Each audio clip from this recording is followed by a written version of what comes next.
Hello all, இன்றைக்கி ஒரு சிம்பிளான ரெசிபிங்க. சின்னவங்கள்லேருந்து பெரியவங்க வரைக்கும் எல்லாருக்கும் ரொம்பவே இஷ்டமான ஒரு காய்னா அது இந்த பொட்டேட்டோவாக தான் இருக்கும். பொட்டேட்டோ ஃப்ரை மட்டும் வச்சு கொடுத்தா போதும், எக்ஸ்ட்ரா சாப்பாடு கண்டிப்பாக உள்ளே இறங்கும். மெயினாக வெரைட்டி ரைஸஸ்க்கு பொட்டேட்டோ ஃப்ரை அடிச்சுக்கிறதுக்கு வேறு எதுவுமே இருக்காதுன்னு சொல்லலாம். இது என்ன தான் சிம்பிளான ரெசிபியாக இருந்தாலும் இதில் நிறையா பேர் சொதப்புவாங்க. இன்றைக்கி நான் பர்ஃபெக்டாக செய்கிறதுக்கு சொல்லித்தரேன். அதே மாதிரி ட்ரை பண்ணி பாருங்கள். ஒரு இடிக்கல்ல 1 டீஸ்பூன் அளவுக்கு ஜீரகம் ஆட் பண்ணிக்கோங்க. இது கூட 3 பல் அளவுக்கு பூண்டு தோலோடு ஆட் பண்ணிக்கோங்க. நான் பெரிய பல் பூண்டுன்றதுனால 3 ஆட் பண்ணியிருக்கேன். சின்னதாக இருந்தால் நீங்கள் 5 கூட ஆட் பண்ணிக்கலாம். ஆனால் தோலோடு ஆட் பண்ணுங்கள், அப்போ தான் நல்லாயிருக்கும். இந்த மாதிரி நல்லா இடிச்சுக்கோங்க. ஜீரகம் நல்லா இடிஞ்சு வரணும். இதை அப்படியே எடுத்து ஒரு பிளேட்டுக்கு ட்ரான்ஸ்ஃபர் பண்ணி வச்சுக்கோங்க. ஒரு இரும்பு கடாய் எடுத்துக்கோங்க. எப்பயுமே ஃப்ரை ரெசிபீஸ்க்கு இரும்பு கடாய் ரொம்பவே நல்லாயிருக்கும். நான்ஸ்டிக் மாதிரி உங்களுக்கு ஒட்டாமல் வரும். 2 டேபிள் ஸ்பூன் அளவுக்கு கடலெண்ணெய் ஆட் பண்ணிவிட்டு அது காஞ்சதுக்கப்புறம் 1 டீஸ்பூன் கடுகு, 1.5 டீஸ்பூன் அளவுக்கு உளுத்தம்பருப்பு சேர்த்துக்கோங்க. பொட்டேட்டோ ஃப்ரைக்கு உளுத்தம்பருப்பு வேறு லெவல் டேஸ்ட் கொடுக்கும். மிஸ் பண்ணாமல் ஆட் பண்ணிக்கோங்க. அது நல்லா பொரிஞ்சு வந்ததுக்கப்புறமா இடித்து வச்சுருந்த ஜீரகம், பூண்டு, அதுக்கப்புறம் கொஞ்சமாக கருவேப்பிலையும் சேர்த்துட்டு இதை நல்லா வதக்கி விடுங்க.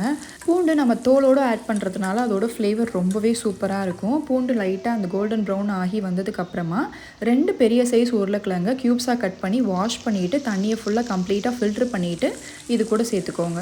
இதுக்கு தேவையான அளவுக்கு உப்பு சேர்த்துக்கோங்க. இந்த மாதிரி ஃப்ரை ரெசிபீஸ்க்கு நம்ம கல்லுப்பு சேர்க்க முடியாது. ஸோ தூளுப்பு கொஞ்சமாக ஆட் பண்ணிவிட்டு இதை நல்லா வதக்கி விடுங்க. உப்பு நல்லா எல்லா பக்கமும் கோட் ஆகி ஒரு 50% அளவுக்கு வெந்து வர அளவுக்கு நம்ம விடணும். தண்ணி கொஞ்சம் கூட சேர்க்கவே கூடாது. நீங்கள் மூடி போட்டு வேக வைக்கவே வேணாம். அப்படியே இடையில மட்டும் கிளறி விட்டுக்கோங்க.